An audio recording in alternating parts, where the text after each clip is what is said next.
Hey guys, this is my fourth video for today. I was tagged by Dawn from Titancia. I'll put her link in the bottom to do this tag. It's called Reading Routines, which I thought I did, and maybe I did, and I just don't remember. But I'm going to go ahead and do it again, even if I did do it or whatever. I'm also going to sneak in a 2-book haul because I did one earlier, and Amazon texted me and said the books I was supposed to get today were going to be delayed, and they weren't. They came this afternoon, so it's only 2 books. So, but yeah, I'm going to get started. When do I read? I read anytime I can. I love to read, so that's what I do for fun. That's what I do for my entertainment. That's my pastime. So anytime I can read, I read. Where do I read? I read in my bed. That's the only place I can read. One, it's comfortable, especially since I've been having these back issues and arm issues. I can't read with any distractions, and there's always the TV on in the other room. There's always something going on. So I definitely can't read out there. I used to try to bring a book with me when I knew I would have to wait somewhere, like a doctor's appointment or what have you, and I'm such a people watcher that I just couldn't stay focused on my book because I'm pay attention to everybody else around me. I'd go to work with my husband at times. He has to travel. So while he was doing whatever it was he had to do on his calls, I would sit in his truck and I would read. And I thought that was great because then I had no outside distractions. You know, I was forced to have to just read my book, which I don't want to say forced, but I didn't have anything else to distract me. But I started to get kind of bored, if you will, going with them. Kind of felt kind of suffocated, whatever, because I couldn't go anywhere. I was stuck in his truck, and it could be hours at a time. So I haven't been going with him lately. So yeah, so in my bed is about the only place that I read. Question 3. How many books do you read at one time? I've been listening to other people answer this question, and people are answering it differently than what I thought it actually was, but I guess a book's a book. So, novel-wise, I read one at a time. Cannot read more than one because I'm afraid I'll get confused between the stories. And not even just that, but I like to finish something before I start something else. I will have like trivia books and things like that ongoing. So like right now I have like 2 of those that I glance through every now and then, but I don't really consider them as a book that I'm reading. Question 4, do you take breaks in between books? In between reading, so I'm assuming books. It depends if it's at nighttime and I'm already in bed for the night, you know, wound down, relaxed, and I finish a book, then no, I'll just pick up another book and start that book. If it's during the day, then yeah, I'll take a break because I know that I can get some errands done, some housework done, things like that. So, do you skim through books? No, I do not skim through books because if I skimmed through books, that would tell me that I'm bored with a book, and if I'm bored with a book, why am I going to waste my time? So, no, I don't skim through books. And the last question, how long does it take you to read a book? Usually it takes me 24 hours to read a book. Sometimes 48, depending on how long it is. But I am reading Unearthly by Cynthia Hand right now, and I really, really love the book. I really do.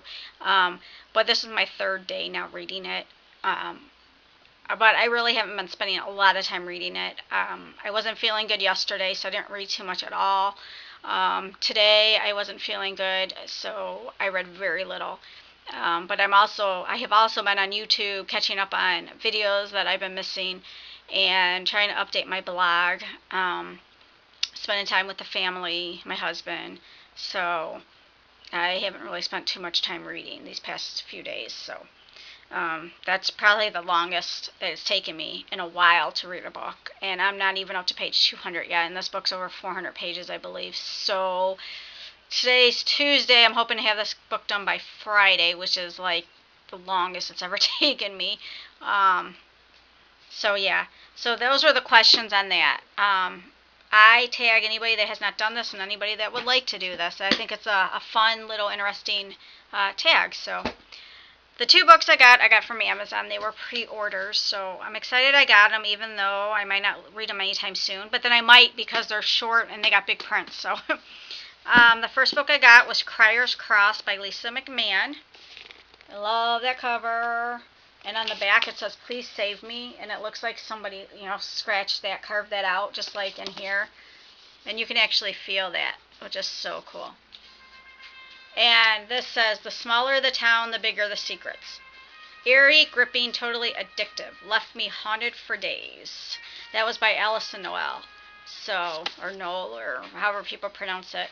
So I'm really excited about this book. She actually wrote the Wake series, which I have, all 3 of those. I just have not read it yet.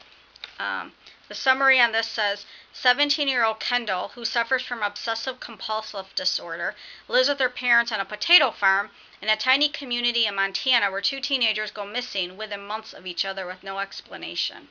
So I think that's cool. It says supernatural, obsessive-compulsive. Yeah. Obsessive-compulsive. I've never read a book like that, so that sounds interesting. Then the next book I got looks very, very cool too.